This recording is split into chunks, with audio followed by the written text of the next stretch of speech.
On பண்ண போறேன். Okay okay okay.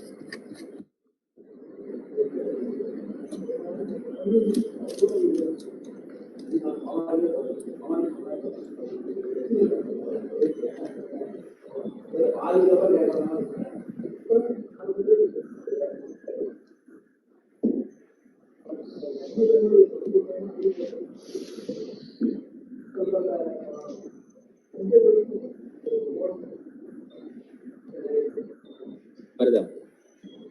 Father இங்க ஜாயின் பண்ணுங்க. எதுக்கு ஒரு ரிமைண்டர் போட்டுருங்க Francis. Yes yes yes sir, போயிட்டு இருக்கு சார், லைவ் போயிட்டு இருக்கு சார். தேங்க்யூ. எஸ்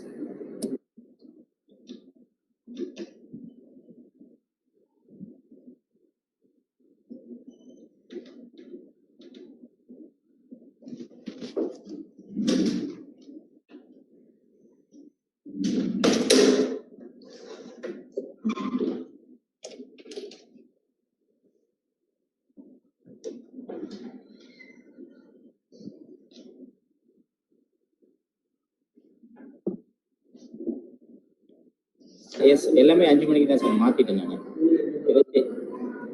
ஆமா, எது சேஞ்ச் இருந்தா நான் உங்களுக்கு முன்னாடியே சொல்லிடுவேன் sir. Okay okay okay, thank you.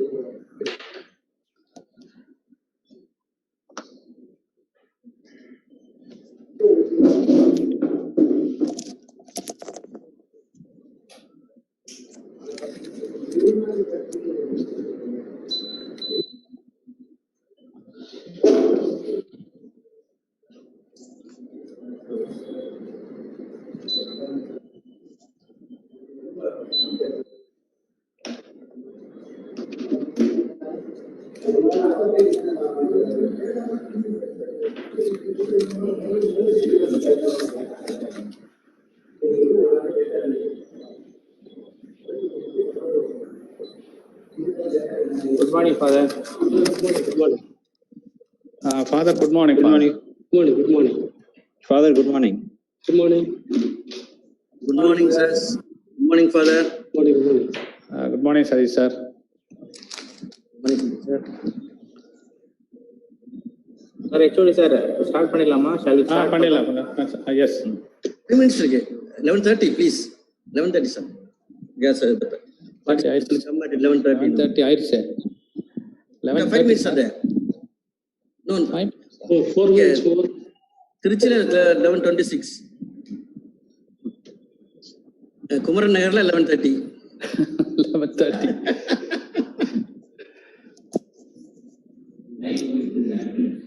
பரவாயில்ல.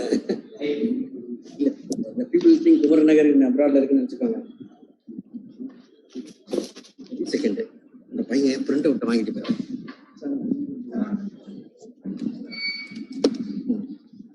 இல்ல இந்த மியூட் பண்ணுங்க.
Ramshrama.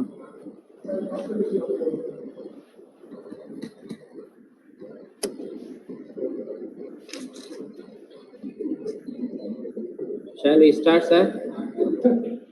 Dude, can you hear me? Yes, yeah. Francis sir, Yeah, we'll Francis sir, start. பேசுறது கேக்குதா? Francis sir, Yes, sir. கேக்குது சார். எனக்கு லேப்டாப்ல கனெக்ட் பண்ணிருக்கேன், கேக்குதா? கேக்குது.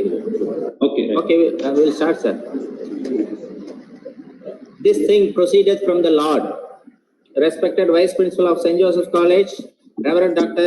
John Peter Arlanandam S.J., esteemed resource person of the day, Dr. Priyanka Vijay Singha, Senior Lecturer of Botany, Peradana University, Sri Lanka, respected Dean, School of Biological Sciences, Dr. S. Sagaya Satish, our beloved Head of the Department of Botany, Dr. S.R. Sendil Kumar, Dr. David Raja, Dr. Johnny Kumar Tagore, our co-organizers of this international webinar series, faculty members of our department, and my dear participants, a very good morning to all. It's a matter of great pleasure to welcome you all once again to this inaugural ceremony of a 4-day international webinar series on medicinal plants research and drug discovery. Let us begin this inaugural ceremony by seeking the blessings of God Almighty with a prayer.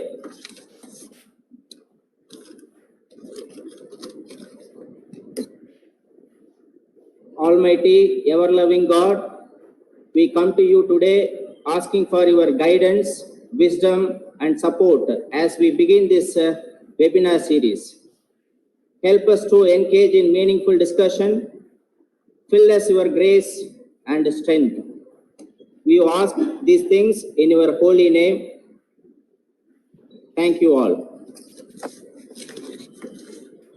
So at this pleasant occasion, so I welcome our vibrant HOD of Botany Department, Dr. S.R. Sendil Kumar, to welcome the gathering. Welcome, sir. Thank you, Dr. Francis. Greetings in his holy name. Drug discovery from medicinal plants continues to provide an important source of new drug, which leads numerous challenges and encountered, including the procurement of plant materials, the selection and implementation of appropriate high throughput screening bioassays, and the scale-up of active compounds. Challenges in bioassay screening remain and important in the future of drug discovery from medicinal plants. Very good morning, dear friends. Because of the Jesuit Father Foundation for the establishment of Botany Department, now is flourishing with the different dimensions like teaching, research, and extension in higher education arena.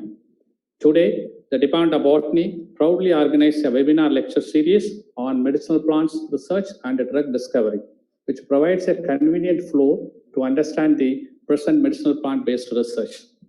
Here, Reverend Dr. L. John Peter Arlanandam, S.J., Vice Principal of this great institution and the Director of Rabinet Herbarium and Center for Molecular Systematics, is here to offer his blessings and inaugurate the webinar series. Father is known for his simple to the core with unflinching courage. On the behalf of the Botany Department and on own behalf, I sincerely welcome you, Father. Dr. Priyanka Vijayasinghe, Faculty of Science, Peradeniya University, Sri Lanka, is the resource person today with the first lecture. Your presence here is a great honor for us and a great inspiration for the participants attending the webinar now. The details of the speaker achievement will be introduced during the session. On the behalf of the college management and the Botany Department, I extend my hearty welcome to Dr. Priyanka Vijayasinghe. Welcome, Dr. Priyanka Vijayasinghe. I welcome administration of college in a special way. Here, Dr. Sagai Sadish, Dean of Biological Sciences, who encourage and motivate us to organize various such programs during this pandemic period. I welcome Professor on the behalf of the Botany Department and the organizers. The organizers of the webinar series, the innovator Dr. Francis Xavier, Dr. David Raja, Dr. Jani Kumar Thakur of Botany Department, my colleagues, and Dr. Konigraj, webinar coordinator, in a special way. Finally, a special note of welcome to all the webinar participants. Welcome you all. Have a good time. Thank you. Thank you, sir. Thank you, sir, for your words of welcoming. It is indeed a matter of pride for us. Reverend Dr. John Peter Arlanandam SJ, our esteemed Vice Principal, is presiding over the inaugural ceremony. He has impressive credential in his academic career and in administration. He is a simple and humble priest with a great administration skill. He has more than 12 years of teaching experience. Father, we are very honored to have you, Father, on this online platform to preside over this function.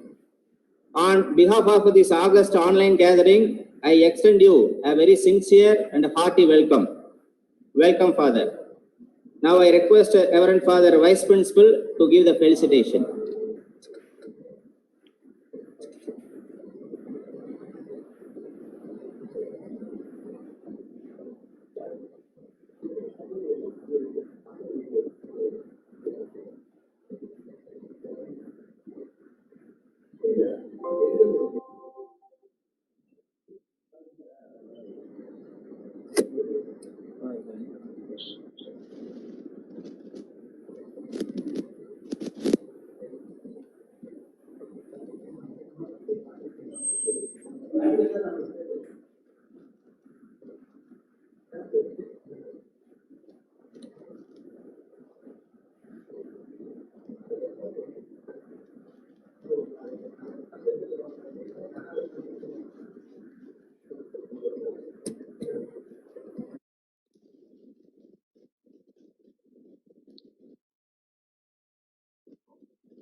Sir, I think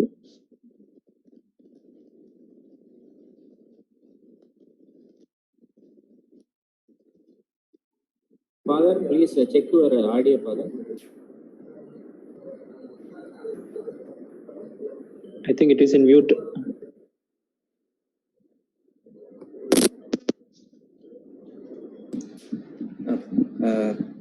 Father, unmute your audio and video, Father. Please unmute your audio, Father.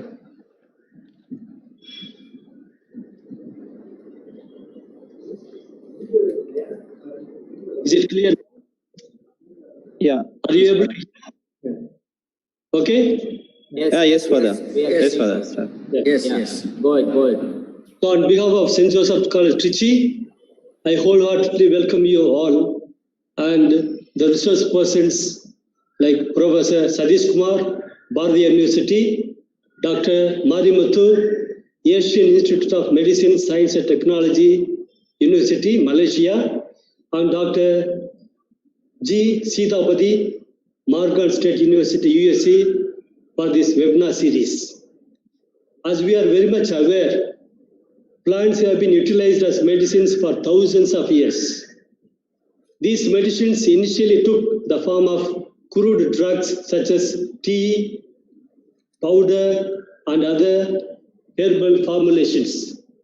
The specific plants to be used and the medicines of and the methods of application for particular ailments were passed down through oral history. Eventually, information on medicinal plants were recorded. In more recent history, the use of plants as medicines has involved the isolation of active compounds, beginning with the isolation of morphine from opium in the earlier 19th century. Further research led to the discovery and isolation of drugs such as cocaine, digitoxin, and quinine, and so on. The research on isolation and characterization of pharmacology, active compounds from medicinal plants continue even today. More recently, drug discovery techniques have been applied to the standardization of herbal medicines. Recently, the Madurai bench of Madras High Court observed that the central and state governments were spending huge amounts from their exchequer only on modern medicines. And now there is a need to patronize indigenous system of medicine. So these comments have been given in the context of an expert committee of the Directorate of Indian Medicine and Homeopathy, Chennai, which tested Impro, the herbal concoction prepared by Mr. S. Subramanian, and confirmed that the preparation had an antiviral effect. Mr. S. Subramanian, previously the medical officer of Siddha dispensary at the High Court bench, had sought a direction to the center to test and see if his herbal concoction, a mixture of 66 herbs, could be used as a cure for COVID-19. We may recall that the Tamil Nadu government and people had effectively handled dengue fever by promoting Nilavema Kudinir, and now Kabasura Kudinir was being promoted as an effective immune booster, which was given to the people as a preventive medicine and convalescent medicine to COVID-19 patients. In this backdrop, we have this webinar on medicinal plants research and drug discovery.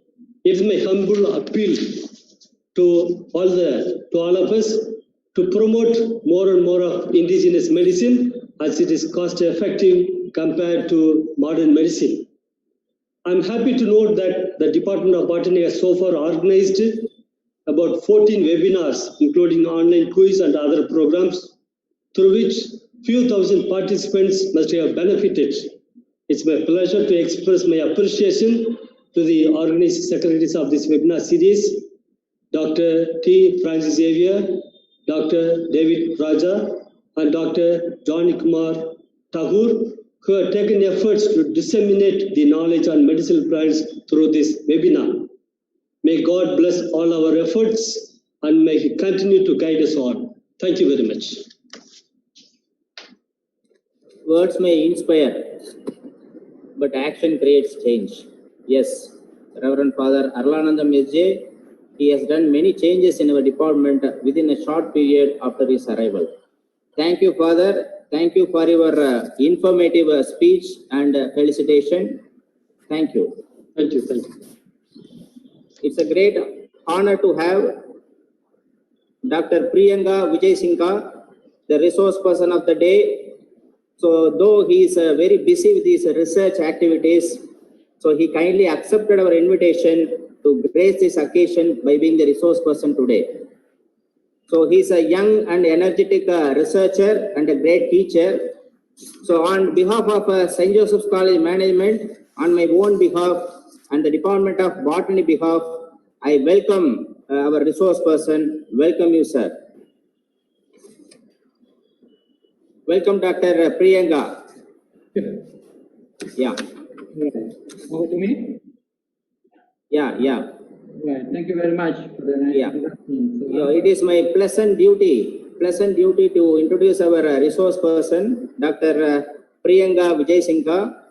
He graduated in botany with the first class honors from the University of Peradeniya, Sri Lanka.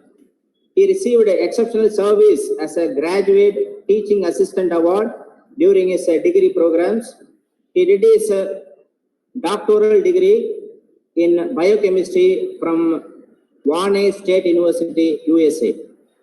One of his PhD thesis project led to the discovery of a novel enzymatic function.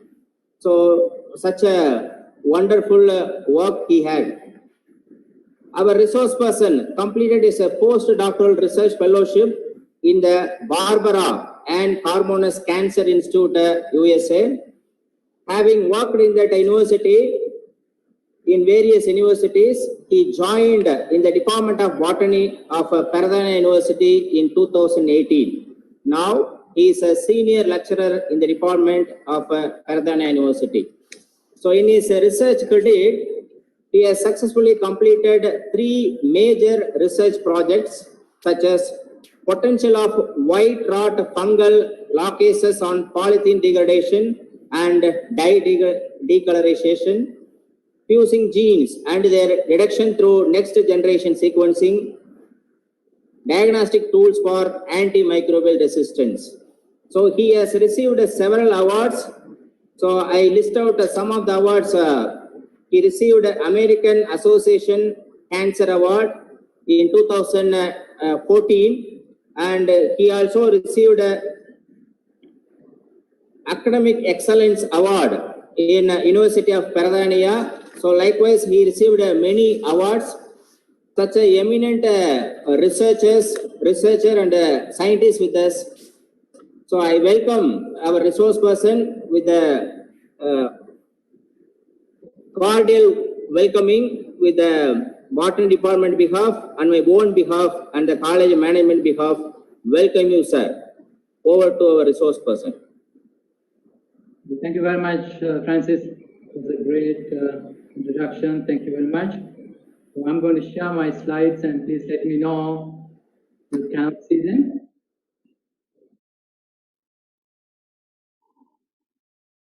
We are seeing your slides. All right, great.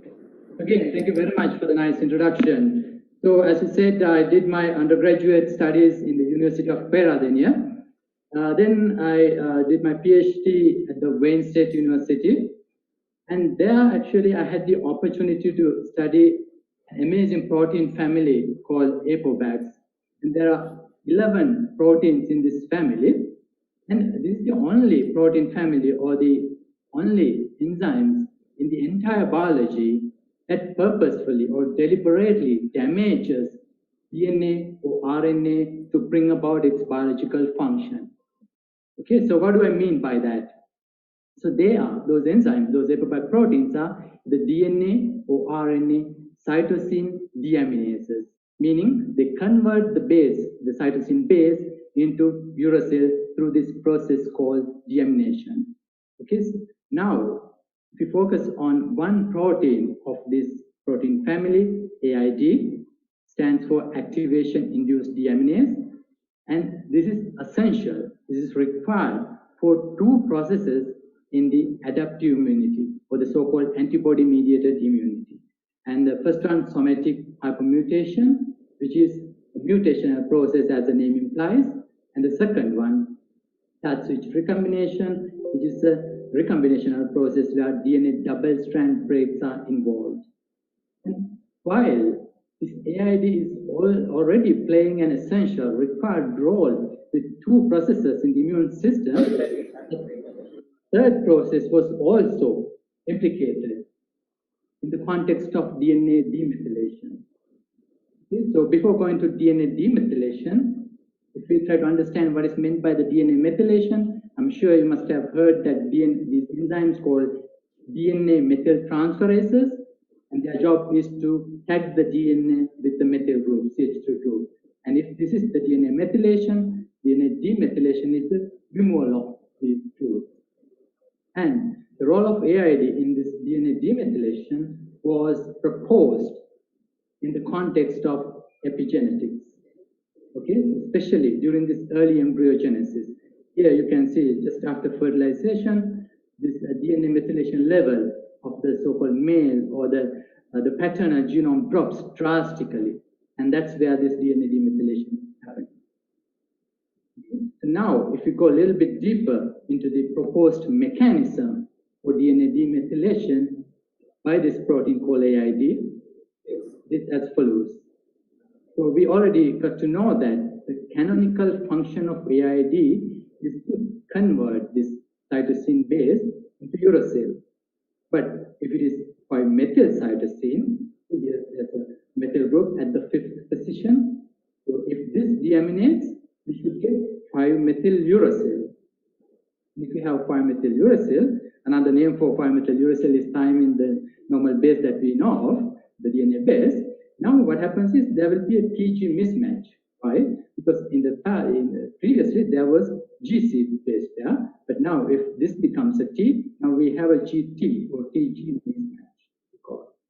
And if we have a TG mismatch, there are proteins called TG mismatch specific glycosylases like MBD4, TDT that can remove this offending T in favor of G, and if then it creates what is called an A basic site. And if we have this situation, there are pathways like base excision repair pathway that can repair this, adapt, and put the cytosine back.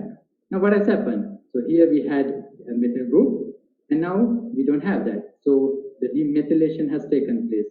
The 5-methyl C has replaced with the cytosine. And this is not the only proposed mechanism how this is happening. There are other proposed mechanisms as well. But for this talk, we'll focus only on this arm, AID-mediated DNA demethylation. And these are the papers that propose, mainly, these papers propose this function for AID. You can note that these are high-profile journals. But in sharp contrast, these papers, or these researchers show that AID is not an efficient 5-methyl deaminase in their hands. Now what happens? So we have a controversy in the field. Okay, so these people are saying, yeah, AID can deaminate 5-methyl C and it can demethylate. But they are saying, no, we don't see that in our hands. So while you have a controversy, there should be a way to resolve this. But the biggest problem is that, and the major way to resolve actually this problem is using AID as a purified protein, doing in vitro biochemical assays. But when I started this project, that was 13 years after the discovery of this protein, but no one had purified AID to a greater purity. No purified protein, because it's sticky and it readily aggregates once you try to purify it. So because at this context, at this situation, I thought I'm going to use a different approach. And for that, I went for a genetic system to find out whether AID is 5-methyl deaminase, an efficient 5-methyl deaminase or not. And this genetic system is called kanamycin reversion assay. And here you have what is called a CAN allele. And if you have a proline codon here, this bacterium having this CAN allele cannot grow on a plate having kanamycin as an antibiotic. But instead, if this 5-methyl deaminates to a T, the proline codon becomes a loop. And a bacterium having this CAN allele can grow in a plate having kanamycin as an antibiotic. Okay? So you don't have to know all this, but the basic thing that you have to know is this. With the higher deamination, you will get a higher revertant frequency. Okay? That's all you have to remember. That's the bottom line. Higher the deamination, higher the revertant frequency. You can count these colonies on a plate.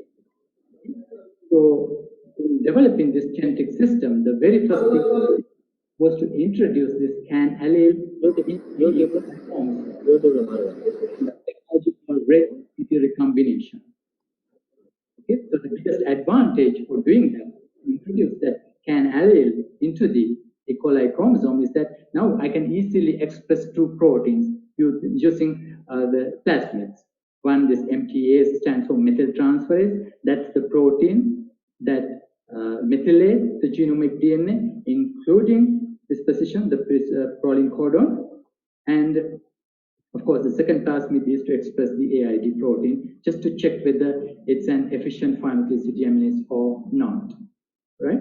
So this is a schematic of the kanamycin reversion assay. Since these are pretty standard bacteriological techniques, I will skip this part and I will get to this equation. This stands for kanamycin resistant reversion frequency, which is given by the total number of can-resistant colonies that you count on big plates divided by the total number of viable cells that you count on these small plates without antibiotics. Okay, so now if we have this type of equation, we can go for quantification of our data, right? So with that, I can go to my results, and here in this graph, you can see in the y-axis, there's kanamycin resistant reversion frequency. This number, this equation, this number is given here, and here I have actually AID expression with two other controls. So with me, I can go back and explain this again. Here I have AID plus two other controls, meaning if I go back, yeah, in all three cases, I expressed the methyltransferase gene, but in addition, in the first case, vector means I had just the empty plasmid, second one AID protein, the third case, another well-characterized apobac protein called apobac3G as a control. Okay, so, and what you can see here is, by looking at this data, it seems that AID is not an efficient 5-methyl deaminase. Okay, according to our assay, we are very well known about this assay, and that was we were a little convinced at this point that AID doesn't show that activity. Seems right, and I repeated this assay in different setups, different sequence contexts. I know this is a very busy slide, but the only point that we have to focus is that compared to two controls, very well-known controls, just the vector, as well as this time I have an AID mutant. E58A is a catalytic mutant of this protein. Compared to these two controls, the reversion frequency didn't go up much with the AID expression. And that's the case with all the situations, in all these sequence contexts. In all the cases, it's less than twofold. So by this time, we were so convinced. But this system, this genetic system that I had developed, has had one problem though, and that is we are lacking a positive control. Would you agree? So this is essential because one can argue back saying that maybe AID is not efficient, 5-methyl-C, or maybe your genetic system may be having an inherent weakness that the methylation, the reversion frequency cannot go beyond this point. So if it is the case, the only way to show that no, our AID doesn't have that possibility, the way to show that is to have a positive control. In other words, an efficient 5-methyl deaminase enzyme. But unfortunately, there are no such enzymes in entire biology, which includes eukaryotes, prokaryotes, and even archaea. So at this situation, I looked into the human apobac family itself to search for an 5-methyl deaminase, since it's not available in any kingdom of life, right? So I started with these two enzymes. So we now know that AID is not, but we need a positive control. So I just assumed, hypothesized that these two may be having that possibility because they were already shown to localize to the nucleus. Okay, but the problem with apobac3C was it was showing high toxicity in the E. coli cells, so that's out.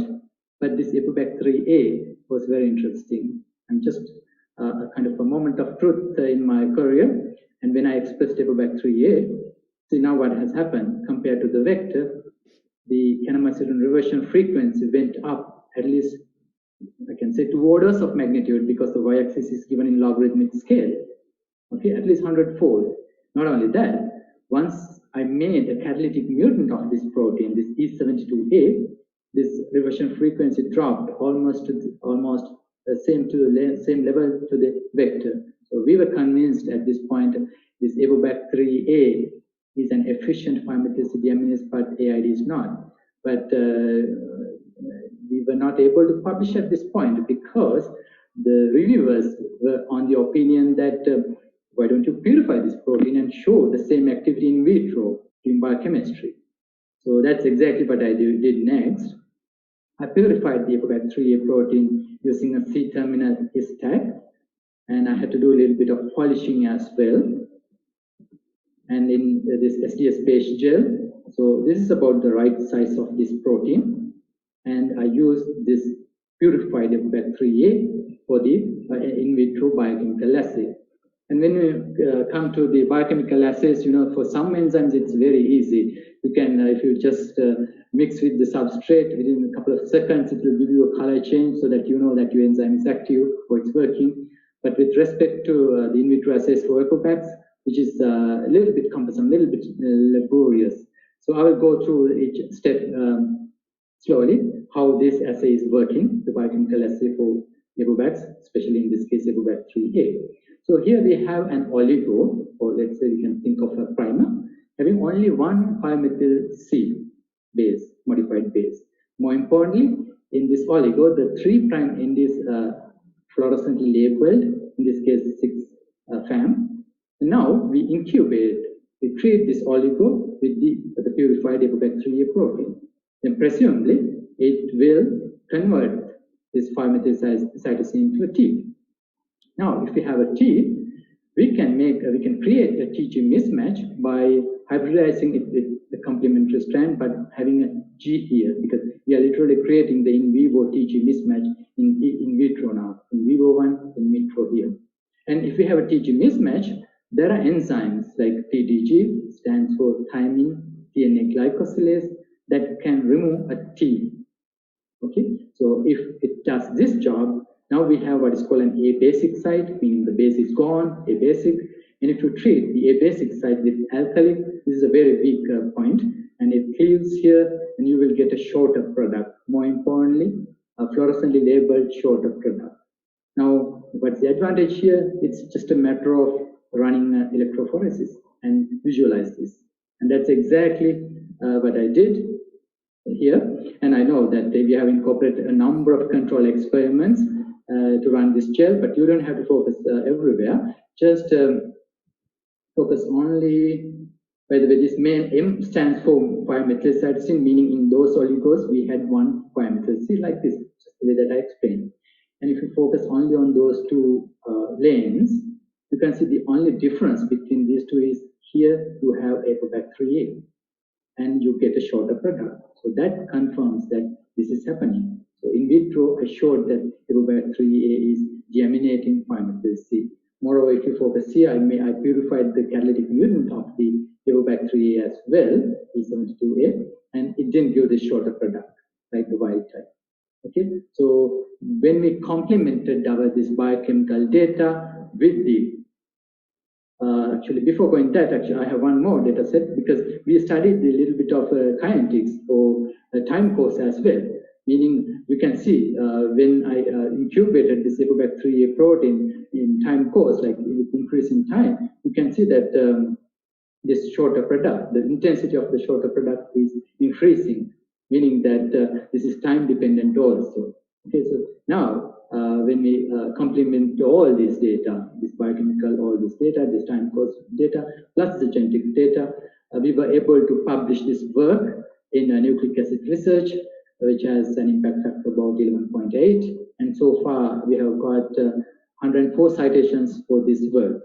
But I had to be real clear here that I'm not the only one to discover this enzymatic activity, meaning around the same time, two other labs, one in the US and one in the France, made the same discovery independently in independent labs. Okay, so now we have some exposure to this protein. I'm sure if you are hearing for the first time, you can't grasp everything, but at least hearing some points about this mutagenic protein family expressing in the human body, can you think of any dark side of this protein, especially AID and other EcoBacs as well? I'll give you a clue, because I have heard that some people are referring to this protein family as a double-edged sword. So what could be the dark side, especially if the misregulation is happening with this protein family?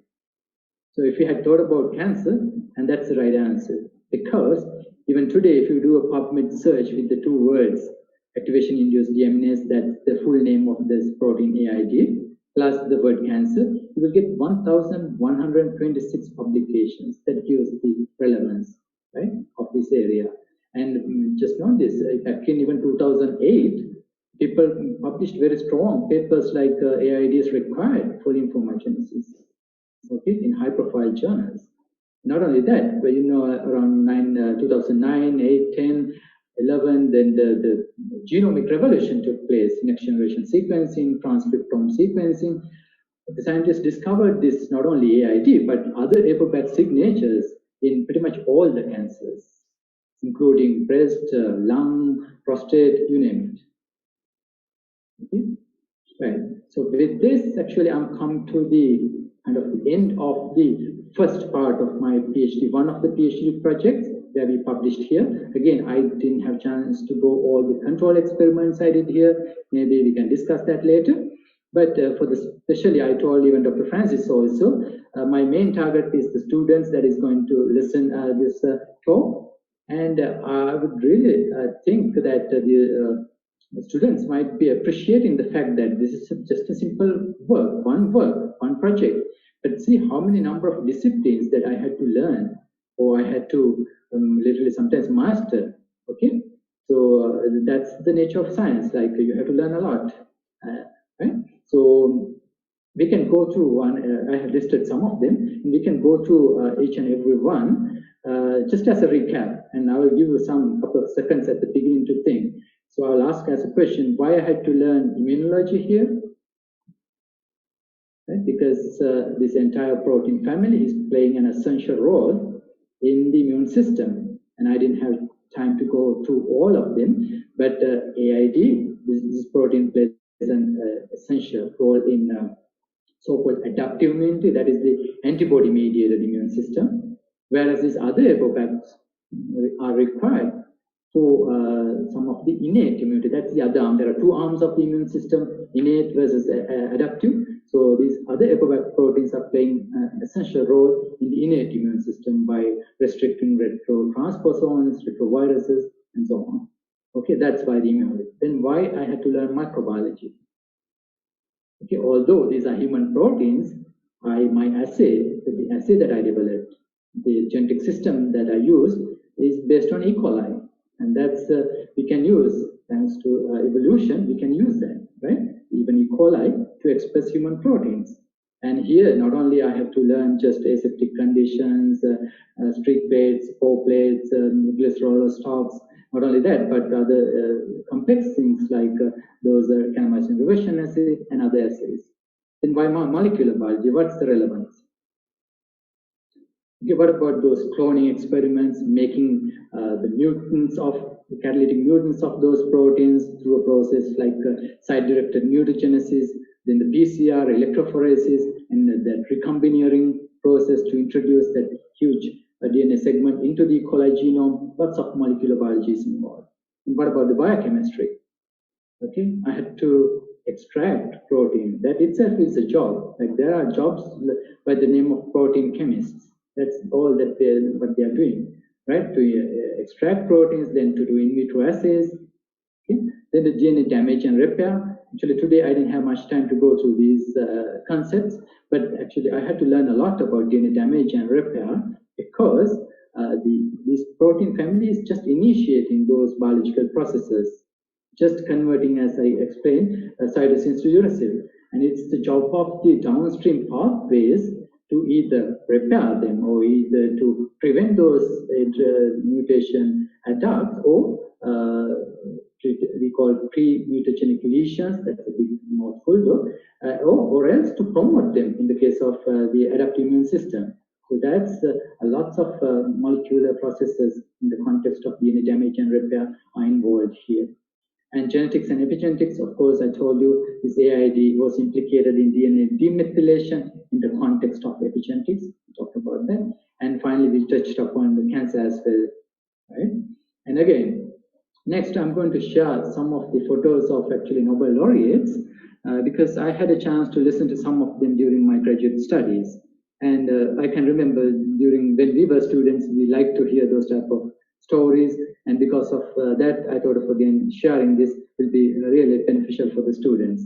So Ashok Bhagwat is Dr. Bhagwat is my PhD advisor, and his postdoctoral supervisor is Sir Rich Roberts, and he discovered so-called split genes.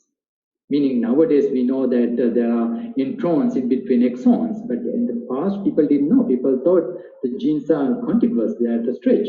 But his discovery, of course, made a paradigm shift in the field, showing that split gene. Genes are splitted.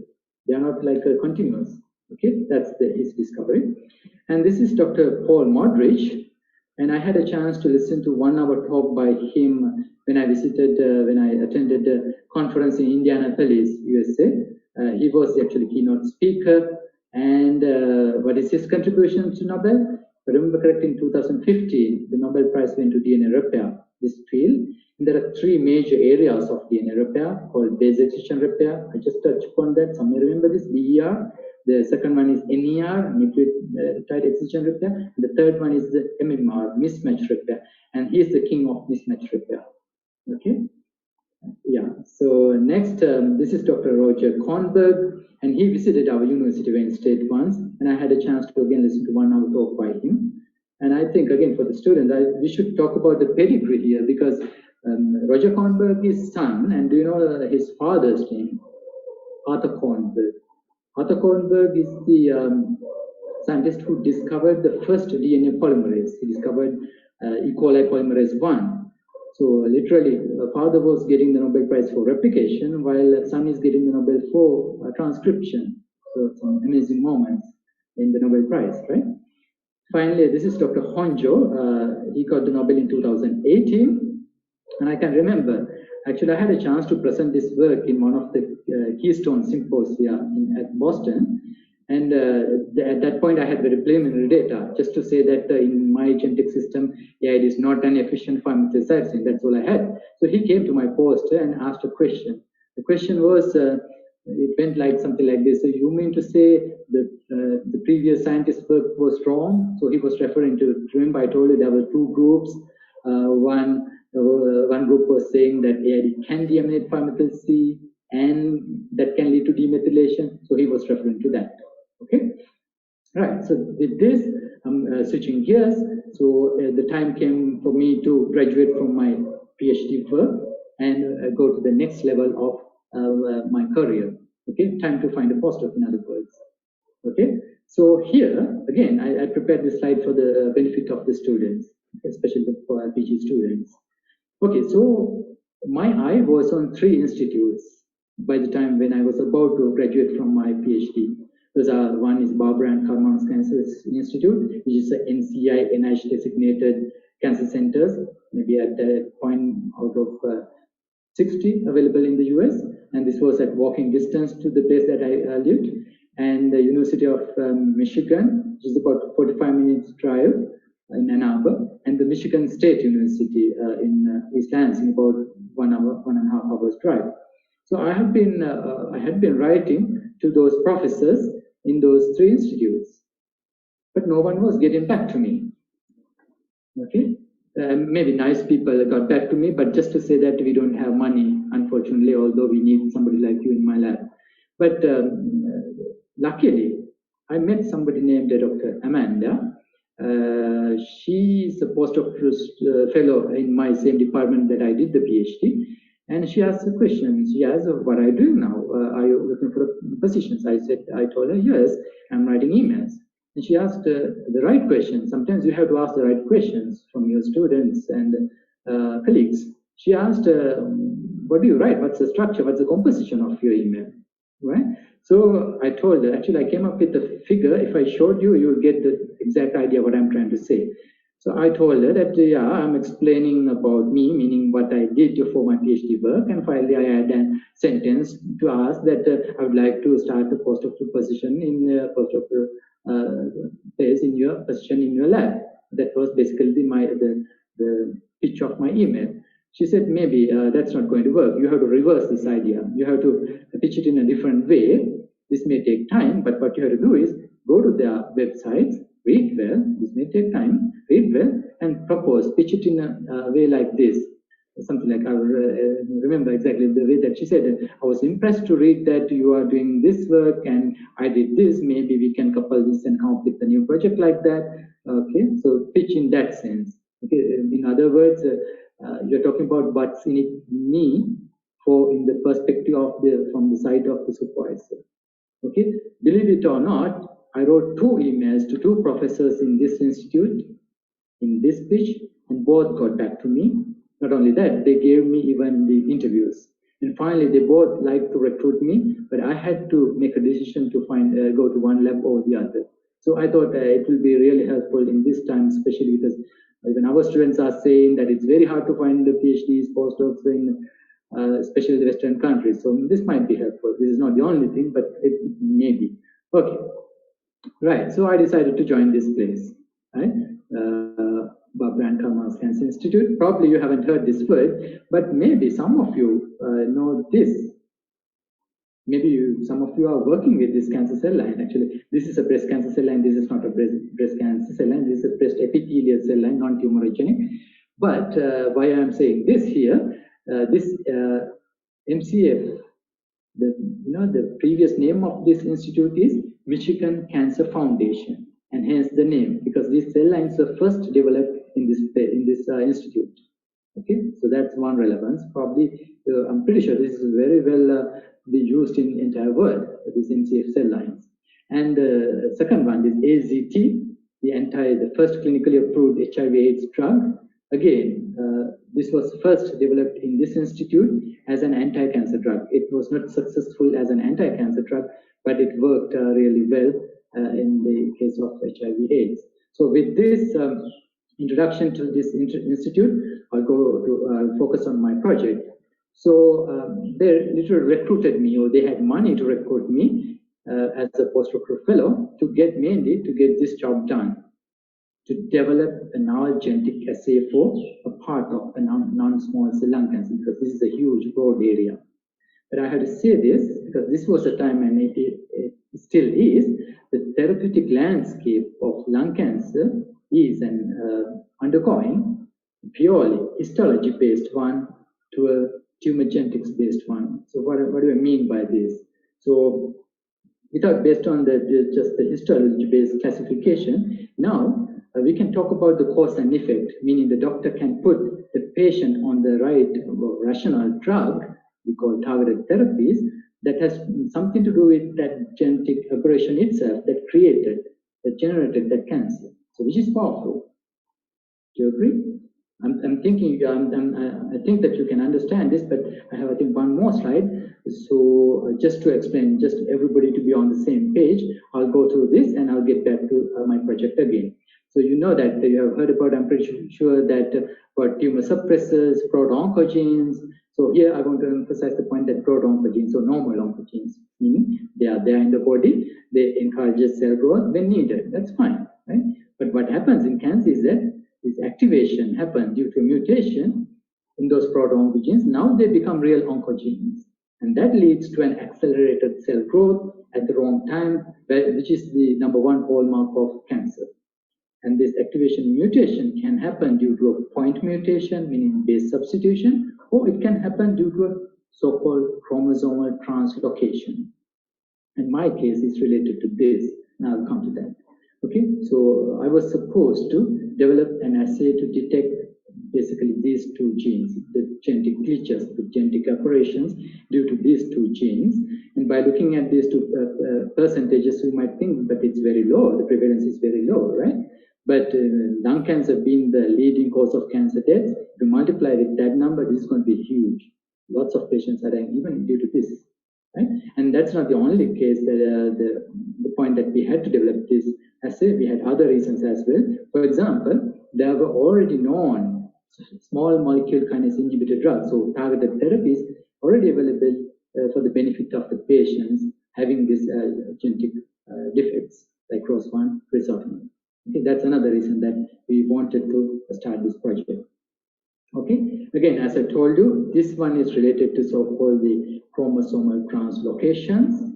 But as the name implies, the chromosomal translocations are happening at the chromosomal level or the DNA level.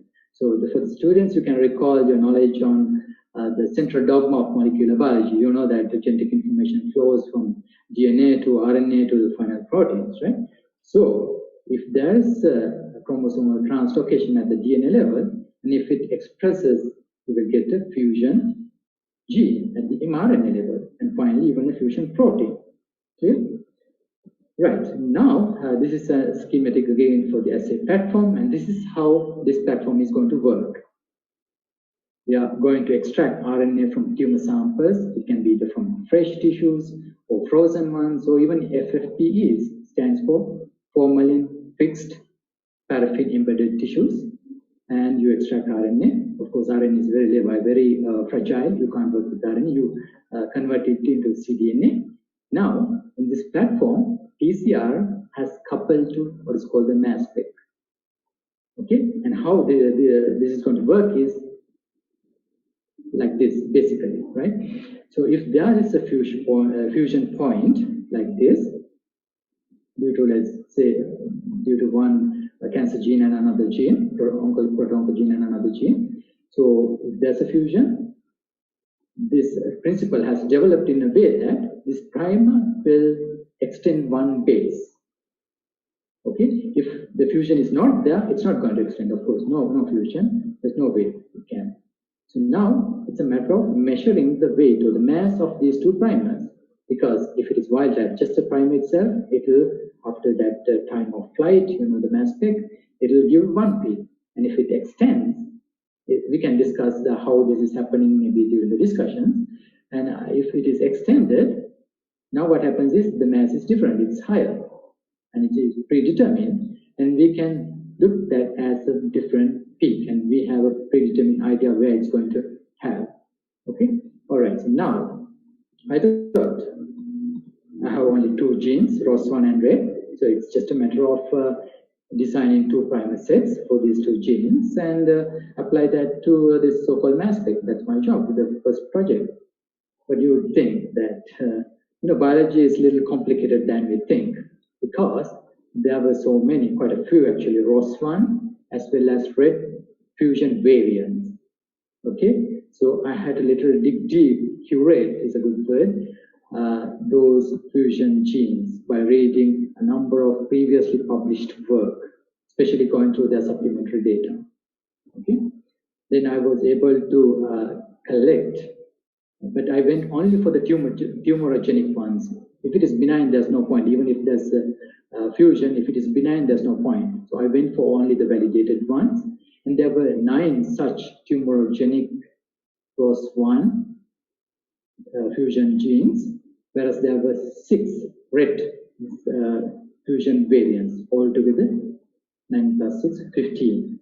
Here I have tabulated them, all of them, and here I have used even 2 different colors to depict that, meaning at this junction where you find these 2 colors is the real fusion point. Okay. Now, in this case, I have to develop the assay to detect those fusion points. Right? And here, without developing to detect this fusion point in one direction, I developed 2 independent assays to detect this fusion point from both directions. What's the importance here? Remember that we are dealing with cancer patients, so we can't be wishy-washy here, right? It should be rock-solid control experiments because we're dealing with patient samples. Okay, so now what's the importance of having these 2? If you get a peak only with one, that may be a false positive. Okay, if there's a fusion, I'm supposed to get the peaks from both directions, so that gives some additional validity as to detect the false positive. Okay, are you with me? Right, so another danger in this type of assay is that what about the chemistry is not working here, because this is initially PCR based, and I'm pretty sure you all, pretty much everybody has done PCR, and you know that about PCR, when it works, but sometimes when you have to troubleshoot, it's very difficult, right? So most of the time PCR can go wrong due to any number of reasons. Okay, so if the reaction is not working here, but the fusion is there, and if we report that the patient is not having the fusion, which is the cause of the cancer, which is very disastrous, right? To capture that, I have introduced other controls to detect those so-called false negatives. Meaning, even if I'm getting a negative value here, I'm supposed to get a positive value here, because here I'm detecting the upstream as well as downstream, just adjacent the so-called exon junctions. So in theory, I have to get, even there's no fusion, this should be positive. And even these are negative, that gives us a red flag that you better go and check this area because maybe the chemistry is not working in this area. Okay, so that's the idea. Now, you can't just develop these assays and stay there, put it there. You have to validate them. Okay, so how to validate this system? Okay, so when we were actually curating these, we realized that there's no way we can wait to find, to collect the patient samples from all these fusion points. One reason is it's rare. Another, it takes time, maybe 5 years, 10 years from now. Because of that, we were a little creative. We decided to engineer those fusion genes in plasmids. So I got all 15 fusions synthesized in a plasmid. Okay? Because if the DNA is coming from patient or plasmid, it doesn't matter, right? In theory, it should work. Then what about how to validate those exon junctions? And for those, we don't have to wait for the patients because even every human being should express these genes separately, these exon junctions. They are there separately. Okay, so for that, we can collect the lung cDNA from healthy individuals. And using all those 15 constructs and lung cDNA from healthy individuals, we validated each and every reaction. Although it's not shown here, there are 180 primers are working to bring about this assay to fruition. Okay, and we did that, and we thought maybe we had solid data, thought of getting published it, but viewers didn't like one point, especially they didn't like this idea. Meaning, although theoretically this is correct, they wanted to see this fusion junction coming at least one biological sample rather than a synthetic one. So now what? Luckily, there were 2 cell lines available, one due to a ROS1 fusion and the second one due to a RED fusion. So when we extracted cDNA from these 2 cell lines and used for our assay, it worked accurately, meaning those fusion junctions were detected from both directions as well as those exon junctions. Okay, so that's good. Not only that, we added another sensitive assay to check, control experiment to check the sensitivity of this assay. And this is how it's happening. I'll go through slowly. You will get this idea. And here, we are mixing the normal cDNA, meaning the cDNA coming from the healthy individual to the cancer cDNA coming from this HCC78 cell line in these ratios. Okay, here 1.8 to 0.2, which will give you 10% of the cancer cDNA having this fusion. Then 1.9 to 0.1, 5%, you get the picture, 1.98 to 2.02 nanogram, see, very small amounts, 1%, and you are getting a peak here, means this system, this genetic assay is detecting this fusion, the cancer fusion. And we went even down to 0.1%. Okay, but you can see that this reaction doesn't go all the way up to the end, and you get this unreacted prime as well. That's why you get a peak here. And when you don't have anything, of course, you don't get a peak here, it all is here. But that's not that. The most important thing, if I put it in the perspective, just imagine a surgeon is doing a biopsy, and you can't guarantee that the entire biopsy is only cancer cells. You will get lots of normal cells as well, fibroblasts, whatnot, right? So here, but we can give an assurance that at least down to 0.5%, meaning your biopsy can be 99.5% normal cells. But even if your biopsy has 0.5% of the cancer tissue, our system is capable enough to detect that fusion. That's very powerful. So with these all controls, we were able to publish this entire work in Journal of Thoracic Oncology. And this is the very first figure actually in that paper. And I went through this part by part, step by step, and hopefully you have some idea here. And you don't have to worry about this part because this is generated by software. Okay, you can do this manually. All right, so now I think it's a good time to touch this topic, the basic versus applied research, because this was in my title as well, but I think this is the best time to give some idea about this. Okay, there are so many resources written on this basic and applied research and these concepts, but this one I liked because it's just one page. You can find it online and read it. Just one page. They had a definition as well as examples, but you can read along with me. So the basic research, shall we read? Basic research, also known as fundamental or pure research, is driven by a scientist's curiosity or interest in a scientific question. The main motivation is to expand man's knowledge. I think this project fits that bill. Would you agree? Because here we were interested in knowing some answers to the question that was actually there was a controversy. Some people were saying AID was an efficient pharmaceutical amines, whereas some people are saying it's not. So we wanted to expand our knowledge. Okay, but what about the applied research? So they explain applied research as applied research is designed to solve practical problems of the modern world. Cancer can be a good, of course, is a good example, classic example, rather than to acquire knowledge for knowledge's sake.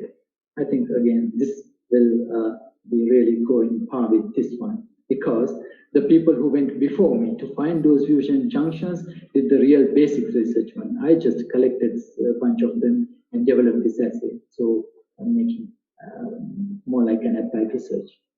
Right. Okay, so with this, I'll come to all the projects that I did in the US, and that's not all I did, but for this story, I'll in that part there. And here, I'm really grateful to my PhD advisor, Dr. Ashok Bhagwat, and as well as my postdoctoral supervisor, Dr. Alicia Bollick-Fisher, and to the country. And I can imagine such a wonderful place to do research, US.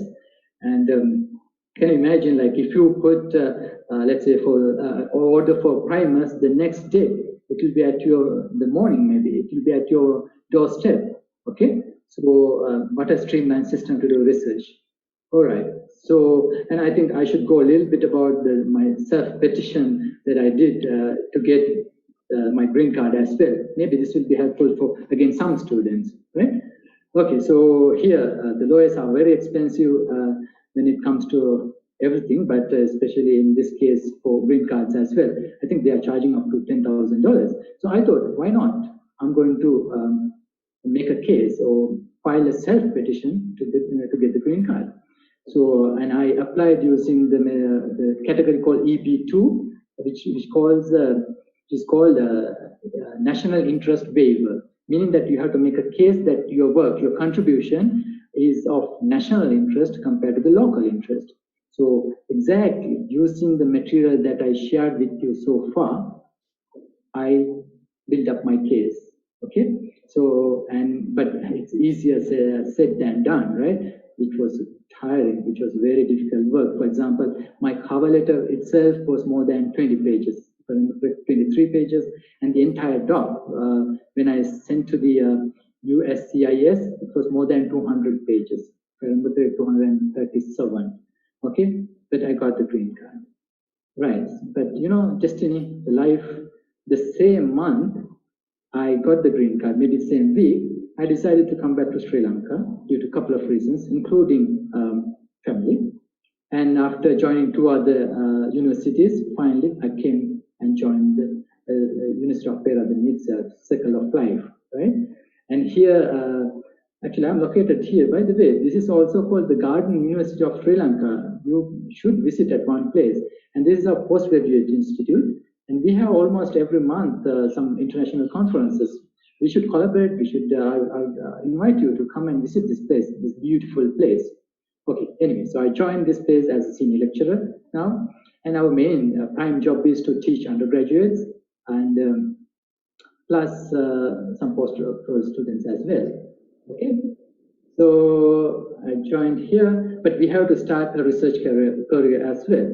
So I was pondering, I was thinking, which area should I select to do my research in Sri Lanka? Of course, cancer came to me because this is the only work that I shared with you today. I had contributions to other cancers as well. Okay, so I thought this is the area that I should start my research in Sri Lanka. So what did I do? I applied for this grant. If you can imagine, this was rejected with good reasons. Okay, I'm not blaming them. And because the main reason was they said like it's a little bit, what's the word they used, too ambitious. Okay, but I'm not blaming the reviewers because I have read or I have heard that Tony Robbins, it seems that people blame their failure on the lack of resources, but really it's lack of resourcefulness. So I'm teaming up. I will reapply this. Okay, but in a couple of years, I'll be able to say that Tony Robbins was right or not. Okay, but I can't just linger in without applying. So I started a new project. Okay, and here in this case, and you can relate to this easily because this Ceylon cinnamon or the Cinnamomum verum is growing only in India and Sri Lanka, but it's heavily adulterated with other cassia species. Okay, for example, Cinnamomum aromaticum, and I applied what I learned in the especially that diffusion gene project into this area. Although this is plant, once you extract DNA, it's DNA. Right? I have good expertise in DNA, so it's a matter of detecting that. And I came up with the third, those adulterants within a couple of hours. And I'm excited. We are actually planning to submit 2 patents this week on this area. Okay, I don't know. It's not guaranteed that I'm going to get them, but at least there were no similar prior arts. We'll see. Fingers crossed. Okay, so that's one project, and hopefully we'll be able to get after this.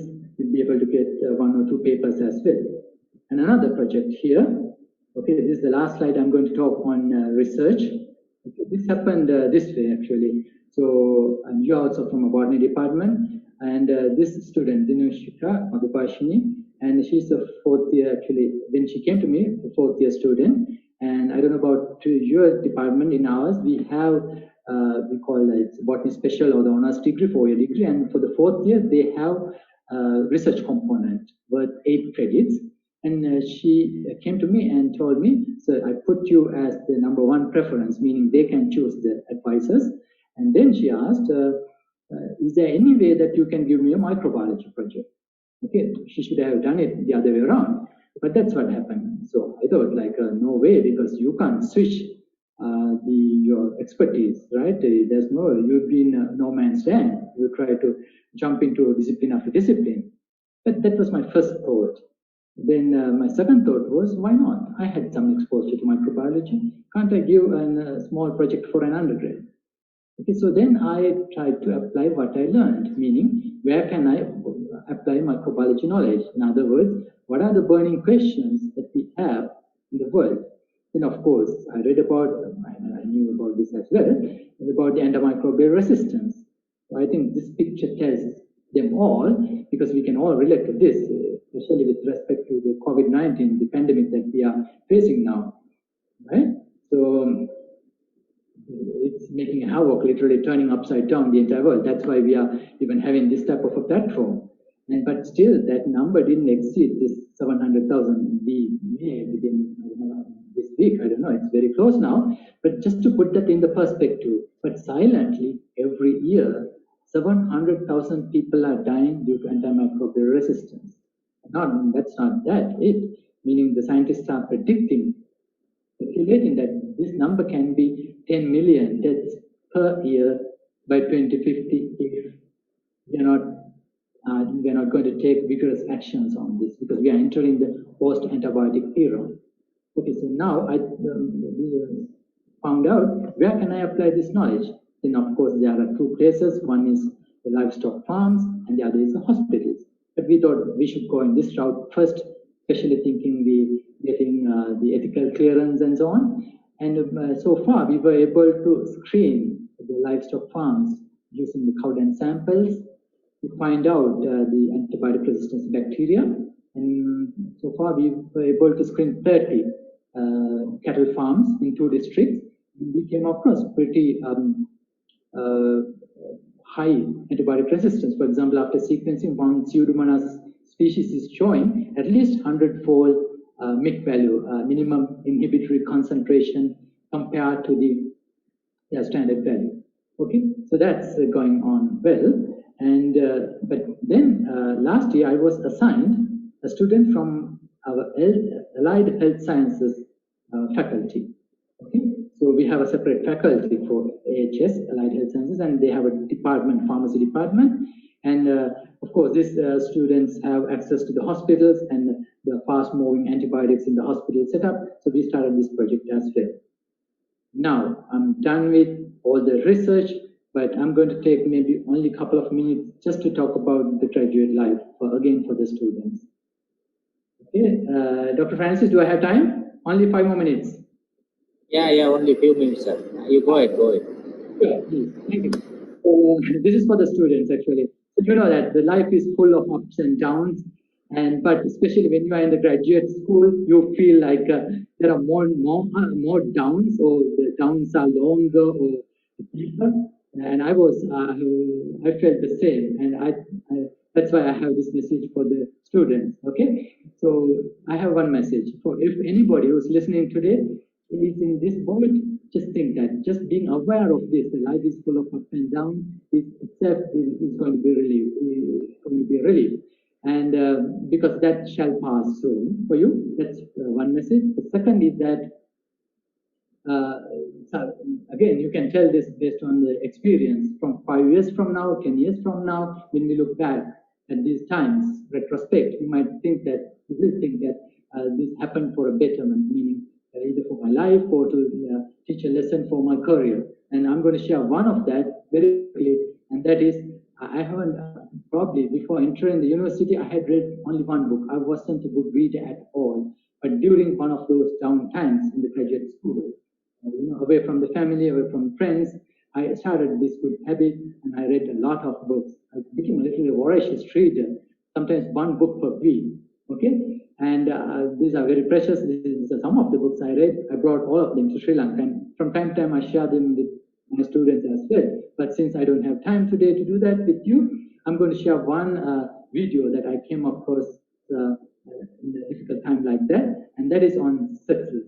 Okay, so when you, I know it's a different, the meaning of success is different to different people, but if you go to a dictionary meaning, it will give you something like this.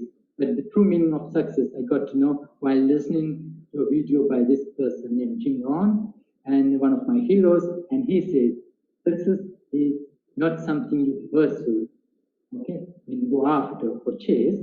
Rather, success is something you attract by the person you become. Okay? So I thought, what a concept. This is actionable. Okay, so we can act on this. It's within me. Okay? Maybe I had heard about that, but this reinforced that idea in me. And he's very good at getting analogies, and he says, if success is like a butterfly, there's no point if you try to catch that, right? What will happen? Like it eludes, it flies away. Rather, what you should do is you should develop some qualities to become that person. Here I have put some of the qualities, and this may be different list for you. And please be aware of this health, and this is very important, especially during the graduate studies. And I'm going to end up with another, with this summary, and this one slide. We talked about the basic research, and I think this is a good example. We talked about the applied research, and this is a good example. And finally, we learned that just living a good life is more than a career. It's good to know that there's ups and downs in life, and that the Jim Rohn's view on success was really helpful for me. It will be the same for you. And this is my last slide.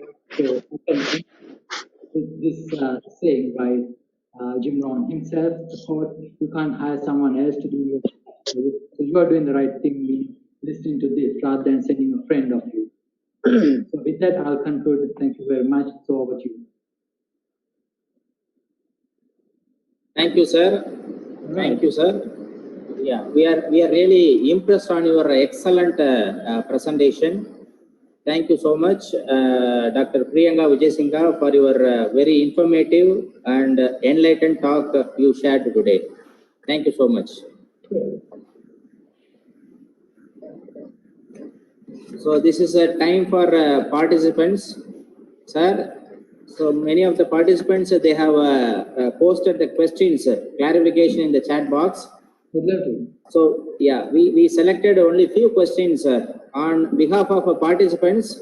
Yeah. We are sharing the question to you so for your answer. The first question, it is from Merlin Rose. Okay. What is A3A? Her question is, what is A3A? Right. A3A stands for ApoB3A, which is one of the ApoB proteins. A3A stands for ApoB3A. That's the name of the protein family. It's a mouthful. It goes like apolipoprotein B mRNA editing catalytic. It's a huge name. That's why I didn't use it. I used an abbreviation. Okay. So yes, that's an abbreviation for the protein ApoB3A. That's the answer. Yeah, thank you, sir. So one more question from Krishna G. Nair. Is HER2, is it a tumor marker? His question is HER2 is a tumor marker? Oh, HER2, yeah, I pronounce it as HER2, HER2, right? Yeah, you can use it as a tumor marker. So, yes, she's right. So, HER2, yes. You can develop assays to detect that. There are actually, yes. Okay. Thank you. One more interesting question asked by Mr. Amar Singh. What is the future scope for an assistant professor of botany having 45 plus years of age with research experience in the field of medicinal plants and wasteland management? Shall I repeat the question, sir?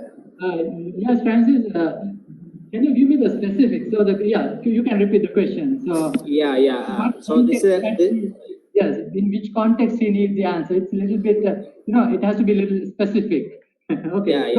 Yeah. Generally, he is asking. The question is from Amar Singh. So what is the future scope for an assistant professor of botany having 45 years of age with research experience in the field of medicinal plants and wasteland management? Okay, so his expertise has two different areas. I think if you can combine those two, I think he can bring more value to this field. Because, he has, I'm pretty sure he will be very good at the ecological phenomena, wasteland, right? So, yes. So, I think that's that answer, but I would like, so the question is not that specific. That's the problem that I'm facing, Okay. Yeah.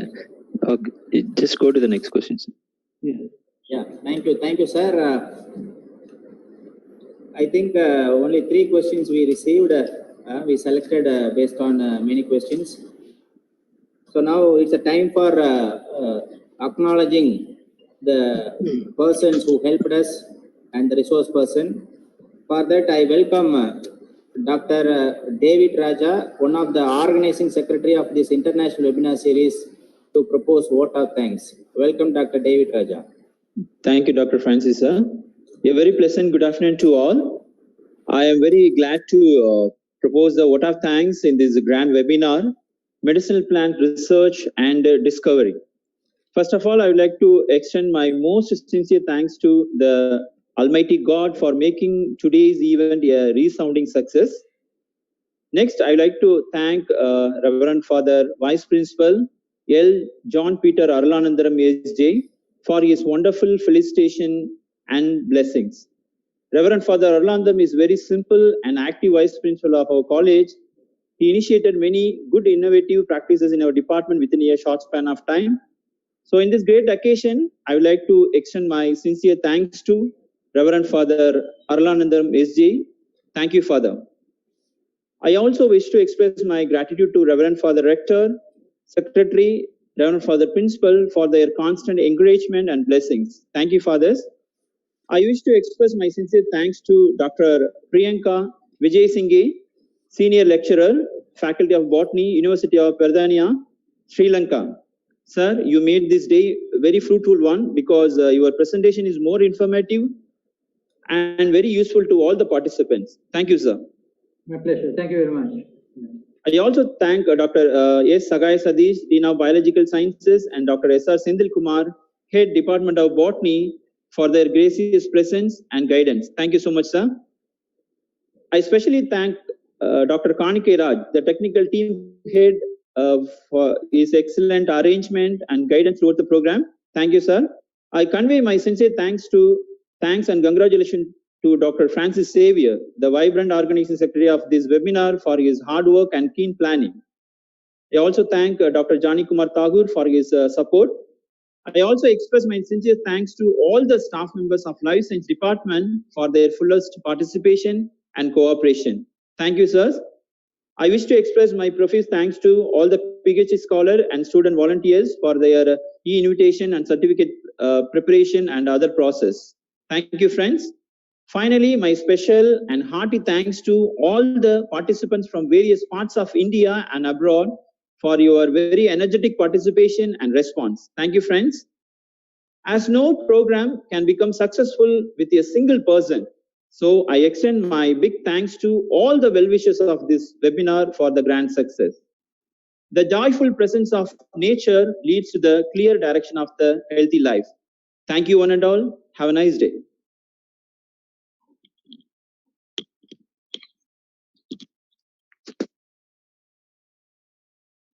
Hello.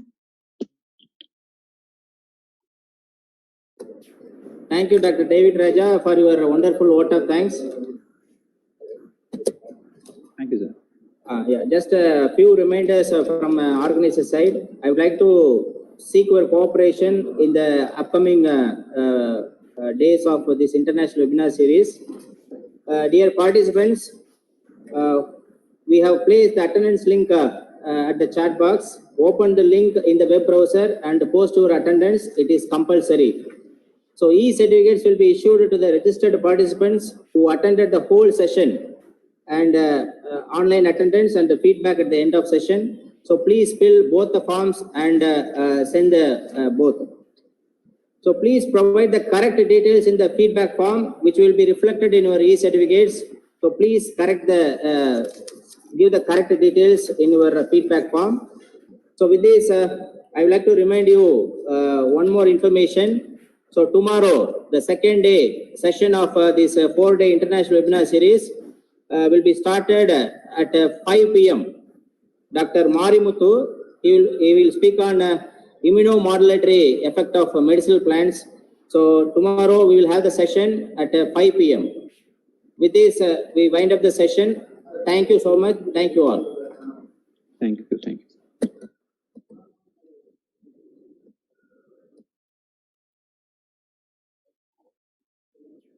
Thank you, Dr. Priyanka. Thank you for your informative. Yes. Yes. Thank you. Thank you, sir. Thank you so much.